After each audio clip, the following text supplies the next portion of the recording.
वसई विरार शहर महानगरपालिकेने नुकताच जे आहे की आरोग्य समिती गठीत केलेली आहे आणि आरोग्य समितीमध्ये भाजपचे काही सदस्य आहेत.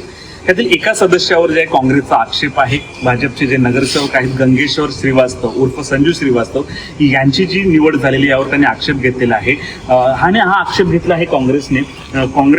काँग्रेसचे कार्याध्यक्ष वसई विरार जिल्हा काँग्रेसचे जे कार्याध्यक्ष आहेत रामदास वाघमारे यांनी हे संजू श्रीवास्तव यांच्यावर आक्षेप घेतलेला आहे. संजू श्रीवास्तव यांच्यावर जे आहेत की बलात्काराचे गुन्हे दाखल आहेत आणि बलात्कारासहित आणखीनही खंडणीचे किंवा आणखीन मोठे गुन्हे दाखल असल्याचा आरोप त्यांनी केलेला आहे. त्यामुळे अशा व्यक्तीला अशा आरोग्य समितीमध्ये का घ्यावं यासाठी त्यांनी आक्षेप घेतलेला आहे आणि त्या आक्षेपाचं एक पत्र जे आहे त्यांनी महापौर आणि आयुक्तांना दिलेलं आहे की जेणेकरून नवीन माणसाची नियुक्ती करावी.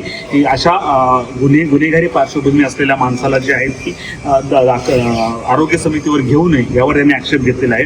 बेटी बचाव बेटी पढाव सारख्या घोषणांचा उल्लेख करत प्रत्यक्षात मात्र महिलांविरोधातील गुन्ह्यांमध्ये नाव असलेल्या व्यक्तींना महत्त्वाच्या समितींवर स्थान न देणे आणि त्यांना स्थान देणे ही दुर्दैवी घटना असल्याचं हे सांगितलेलं आहे. तर दुसरीकडे या घटनेनंतर विरोधी पक्षनेता आणि भाजपचे जे नगरसेवक आहेत मनोज पाटील यांनी त्यांची पाठराखण करत सांगितलेलं आहे की काँग्रेसच्या अनेक नेत्यांवर देखील अशा प्रकारचे गुन्हे दाखल आहेत आणि ते देखील वेगवेगळ्या पदावर आहेत. त्यामुळे कुठेतरी जाणून बुजून त्यात राजकारण करत असल्याचा आरोप मनोज पाटील यांनी केलेला आहे. त्यामुळे येत्या काळात जे आहेत की संजू श्रीवास्तव यांच्यावर जे आरोग्य समितीचं जे पद आहे ते कितपत धोक्यात येते की कंटिन्यू राहणार ते देखील पाहावं लागणार आहे.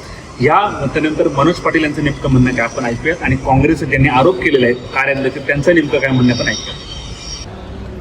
प्रभाग क्रमांक 18मधून नुकतेच निवडून आलेले गंगेश्वर श्रीवास्तव जे भाजपाचे उमेदवार आहेत त्यांच्यावर बोरिवली, बांद्रा, पुणे, उदयपूर या ठिकाणी फसवणुकीचे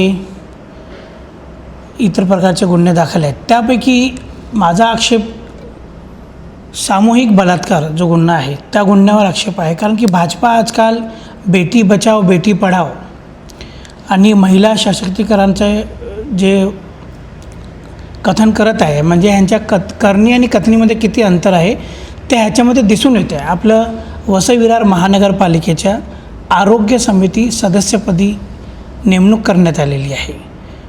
निवडणूक लढणं हा लोकशाहीचा एक भाग आहे, पण शासकीय समितीवर त्याची नेमणूक करणं मग हे कितपत योग्य आहे. म्हणजे भाजपाला महिलांचा फक्त ओटासाठी वापर करायचा आहे असं दिसून येतं त्याच्यामध्ये.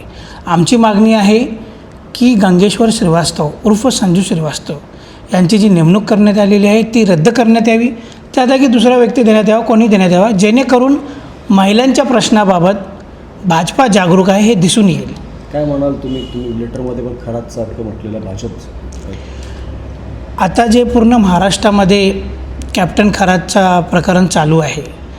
आता खरात ह्यांच्याच घरात सापडलेलं आहे.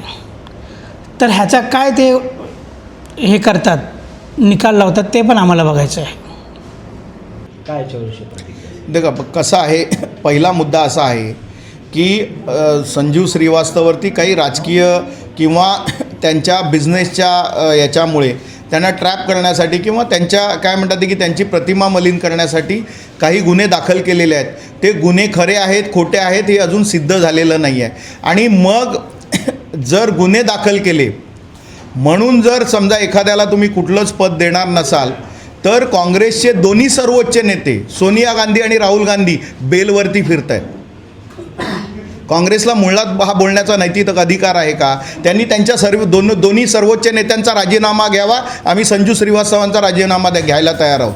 त्यामुळे काँग्रेसने निदान बोलताना थोडा विचार करावा की आपलं काय म्हणतात की आपल्या छताखाली काय शिस्त आहे. काँग्रेसचे अनेक नेते जेलमध्ये आहेत. अनेक नेते वेगवेगळ्या गुन्ह्यामध्ये गंभीर गुन्ह्यामध्ये सजा भोगून आलेले आहेत.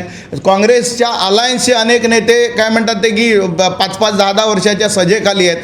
आणि त्यामुळे काँग्रेसनी मुळात बोलताना या सगळ्या गोष्टीचा विचार करायला पाहिजे. जे नेते वसईतले काँग्रेसचे कितीतरी नेते बेलवरती आहेत. खोटे कुठे काय एजंट आणि हे सगळे बघून गेले, त्यांच्यावरती गुन्हे दाखल आहेत. त्यामुळे संजू श्रीवास्तव यांच्यावरती काही गुन्हे दाखल आहेत का ते आहेत, ते प्रतिज्ञापत्रामध्ये आहेत.